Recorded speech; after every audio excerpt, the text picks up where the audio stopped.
মিলি, এই বলছি আমাকে একটা টিফিন কৌটো দে তো, ওই অতগুলো লুচি তো। কি বলছেটা কি মিস্টার কুল?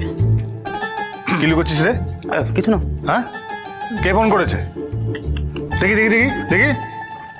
ও বাবা, আচ্ছা এই ব্যাপার। আমাকে তো ভিডিও কল করা হয় না, মিনিট ফোনে ভিডিও কল করা হয়েছে। কি ব্যাপারটা কি? তোমার ফোনটা তোমার কাছে আছে? হ্যাঁ আছে তো। না মানে নেই, ভুলে গেছি। তোমার ফোনটা ভাঙা। আর দাদার ফোন যেটা জোর করে নিয়ে নিলাম সেটা তো আবার পুলিশের কাছে। আর যে ফোনটা সেদিন হাত সাফাই করে নিলে সেটা?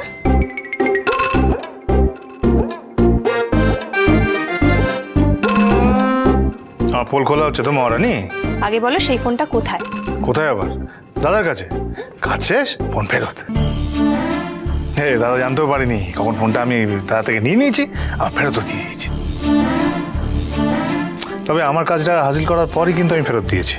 মানে আমাদের নির্দোষ প্রমাণ করার পর, তাই তো? তুই পুলিশকে কিছু জানাবি না? এই শোন মিলি, পুলিশ না সব জানে, নাহলে আমি আর তোদের বৌদি ছাড়া পেলাম কি করে? দাদা বৌদিদের তুই শাস্তি দিবি না? কি হলো? উত্তরটা দাও প্লিজ। দেবো তো, ঠিক সময় দেবো। কথাটা মনে থাকে যেন। আচ্ছা মরেনি, জানো তো মা পূজা দোকান থেকে বাড়ি ফিরুক, তারপরেই না আমি বলবো মায়ের কথা। মা, মা কি হয়েছে? কি বললে বলো, আমি শুনতে পেলাম না। না কিছু না, তুমি তুমি এসো, ফিরে এসো, তারপরে বলছি সব। এই যে মিলি, ধর। হঠাৎ কি হলো বলো তো বন্ধু? তুমি জলদি বাড়ি ফেরো, তারপরে আমরা সব বলবো। আবার কিছু হলো নাকি বাড়িতে?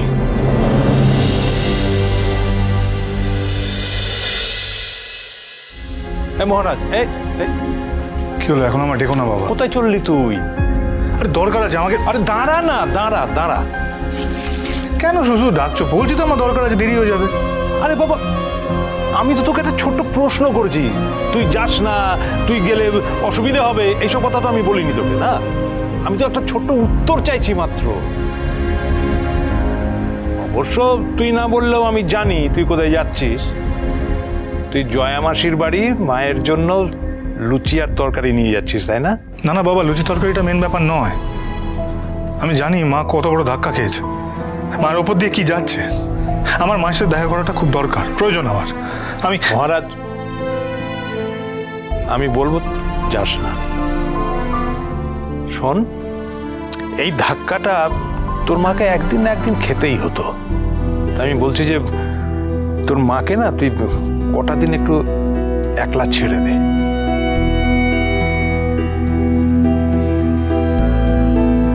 মায়ের জীবনে এটা সবথেকে কঠিন আর খারাপ সময় বাবা। এই সময় মায়ের পাশ ছেড়ে দেবো? মহারাজ, তুই গেলে হিতে বিপরীত হতে পারে। কি হবে মানে বলো না, কি হবে? মারবে তো আমাকে। মারুক না। কি কি মারবে? ওই তো চড় মারবে দুখানা। মারুক। এতদিন রেগে রেগে গিয়ে মারতো, এবার না হয় যন্ত্রণা থেকে মারবে। তাতে তো মায়ের তো একটু ঠিক লাগবে। তাতে যদি যন্ত্রণাটা মায়ের একটু উপশম হয়, তাতেই হবে। মহারাজ, তুই কি দিয়ে গড়া বলতো? হ্যাঁ, শুধু খারাপটাই কেন ভাবছো বাবা?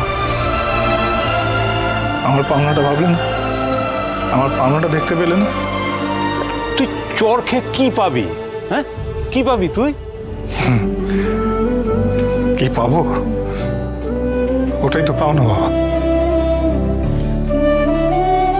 মা আমাকে যুগালে থাপ্পড় মারবে, মায়ের হাতে ছোঁয়া পাবো, মার হাত দুটো আমার গালে স্পর্শ হবে, ওটাই আমার পাওনা।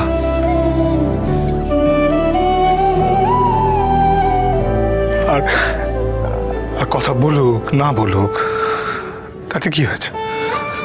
মাকে তো একবার চোখের দেখা দেখতে পাবো, বলো? হয়তো আমায় দেখলে রেগে যাবে, রাগে মুখটাই না হয় দেখবো। তোর মতন ছেলেকে চিনতে বুঝতে আমার অনেক সময় লাগবে রে, অনেক সময় লাগবে। তবে কাল কি মনে হচ্ছিল জানিস মহারাজ, সোমনাথের স্বরূপটা যখন জেনে ফেলেছে তোর মা, তখন সব সত্যিটা ওকে বলে দিই। না না না, এ তুমি করতে পারো না, এসব তুমি বলতে পারো না। কি বলছো তুমি? এসব এরকম কিছু করো না প্লিজ, প্লিজ। ওরে বাবা, আমি ভেবেছিলাম যে জানাবো, কিন্তু তোর মায়ের যা অবস্থা দেখলাম, তাতে জানানোর আর কোনো সাহস হলো না। সোমনাথ ওর দুর্বলতা, সে দুর্বল জায়গায় আঘাত পেয়েছে তোর মা। তোদের ছোটবেলায় তোর মা তো প্রায় মরতে মরতে বেঁচে ফিরে এসেছে, তার জন্য কিন্তু সোমনাথই দায়ী। এদিকে আবার ওর প্রেশার আছে, বললে যদি আবার হার্ট অ্যাটাক হয়ে যেত। বাবা সেই জন্য তো বলছি, এই কথাগুলো বলো না, কোনোদিনও বলো না। মন থেকে বার করে দাও, বার করে দাও, একদম বার করে দাও, মাথাতে এনো না।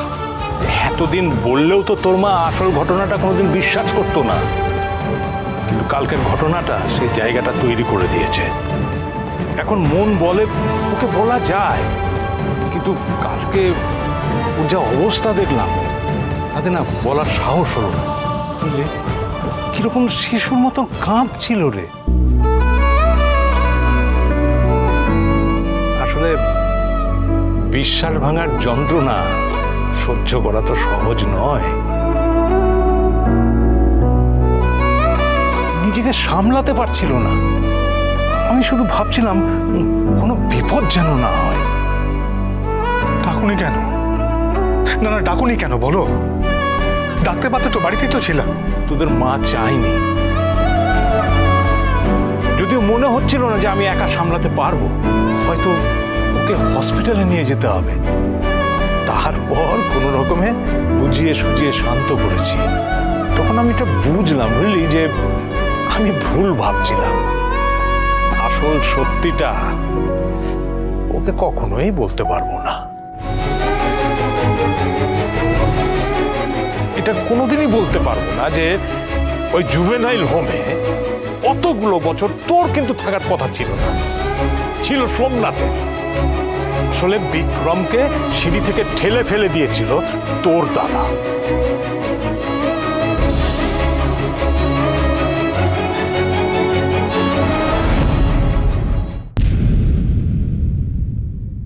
আরে আরে আরে মারছিস কেন? বেশ করেছে। দেখ বিক্রম বাড়াবাড়ি হয়ে যাচ্ছে কিন্তু বলে দিলাম। আরে আমার মাথায় মারলে কিন্তু মাথা গরম হয়ে যেতে। দাদার গলার আওয়াজ না? বেশ দেখ দেখ মাথায় মারলে কিন্তু আমার মাথাটা খুব গরম হয়ে যায়। তুই আমার খাতা দে, খাতা দে আমার। দেবো না তোর খাতা আমি তোকে। তুই প্রতিবার আমার থেকে এক্সামে বেশি মার্কস পেয়ে যাবি, সেটা কি করে হয়? কেন পেয়েছিস তুই? আরে আরে তা বলে তুই মার মার, আরে তুই দে না খাতা। মারছো কেন আমার দাদাকে? মারছি কেন? বেশ করেছি, আবার মারো। দেখ দেখ দেখ বিক্রম, শোন আমার কথাটা। আমি তোর থেকে বেশি পড়ি, সেই কারণে টেস্টে তোর থেকে আমি বেশি নম্বর পাই। এরপর কিন্তু তুই আর বাড়াবাড়ি করবি না। তুই যদি আমায় মানিস, আমিও কিন্তু তোকে মারবো। তোর থেকে আমার গায়ের জোর বেশি। তুই আমাকে মারবি? না তুই আমাকে মার মার। ভিতর ডিম একটা। এক্সামে আমার থেকে একটু বেশি নাম্বার পেয়ে গেছিস বলে তোর গায়ের জোরটাও কি বেশি হয়ে গেছে? হ্যাঁ না না, মার মার, আমাকে তোকে মার, তোকে আমাকে মারতেই হবে। বিক্রম বাড়াবাড়ি মারবি না, তুই না না না, আমাকে মারতেই হবে। দাদা তুই চল, প্রিন্সিপাল স্যারের কাছে গিয়ে বলি যে ও তোর খাতা নিয়ে নিয়েছে আর ও তোকে মারছে। কি? প্রিন্সিপাল স্যারের কাছে গিয়ে নালিশ কর? তো বেরে মেরো না মেরো না। বেশ করেছি।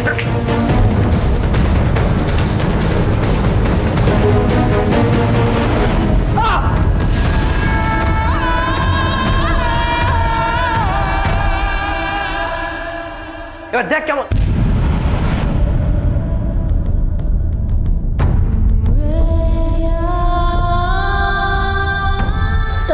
দাদা তুই বিক্রম দাদাকে ধাক্কা মারলি কেন? আরে আরে তুই আবার কেন যাচ্ছিস সকালে? চলে আয়। বিক্রম দাদা, বিক্রম দাদা, বিক্রম দাদা, বিক্রম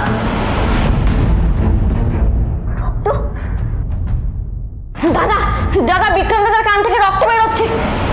তুই এক্ষুনি স্যারকে ডেকে আন, অ্যাম্বুলেন্স ডাকতে হবে। বিক্রম দাদা, বিক্রম দাদা, বিক্রম দাদা তোমার কষ্ট হচ্ছে? দাদা দাঁড়িয়ে আছিস কেন? যা টিচারদের ডেকে আন। বিক্রম দাদা, বিক্রম দাদা, কি হয়েছে? পড়লো কি করে? মনে হচ্ছে সিঁড়ি থেকে থেকে পড়ে গেছে। দেখো দেখো দেখো, ব্যাপারটা কিন্তু খুব সিরিয়াস মনে হচ্ছে। আপনি এক কাজ করুন, আপনি প্রিন্সিপাল স্যারকে খবর দিন। পালস পাচ্ছি না।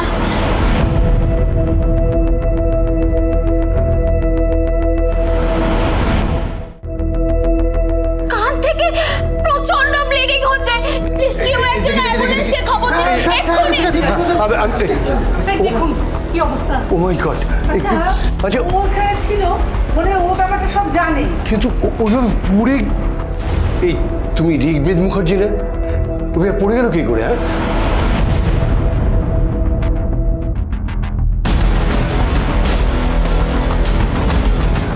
সোমনাথ, তুমি এখানে কি করছো? আমি কিছু করিনি স্যার, যা করেছে মহারাজ করেছে।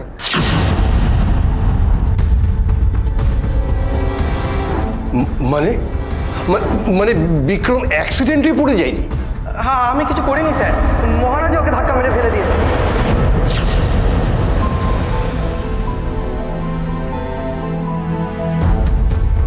মহারাজ খুন করেছে, আমি সত্যিই কিছু করিনি।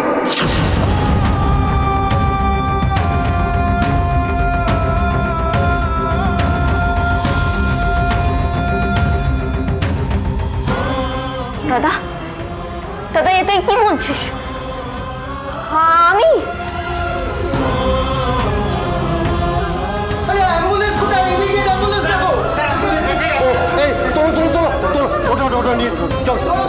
নিয়ে চলো।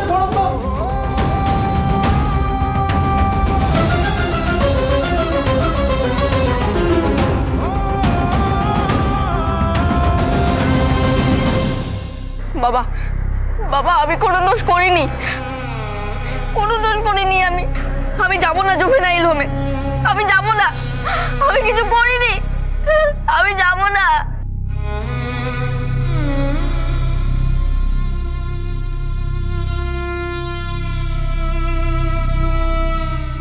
বাবা আমি কিছু করিনি, আমি যাবো না জুভেনাইল হোমে, আমি যাবো না।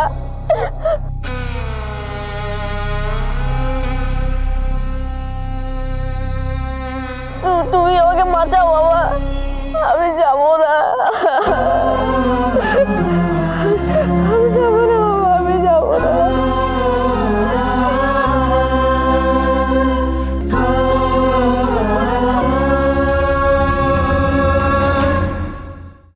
ঠিক বলেছ। চতুর্দিকে কেমন একটা পুজো পুজো গন্ধ পাচ্ছিস না? পুজো বন্ধ। ও পুজো বন্ধ। বললেই হয়। আমি কি করে বুঝবো? কি করে বুঝবো আমি? হ্যাঁ কেন বাইরেটা বেরিয়ে দেখুন না, কেমন একটা পুজো পুজো ফিল পাবে।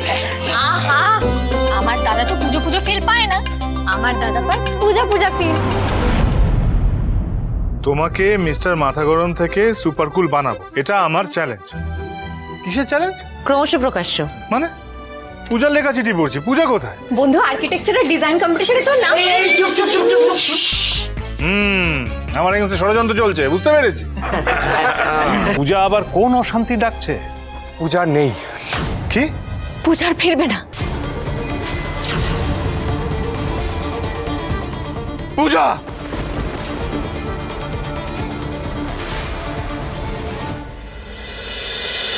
উড়ান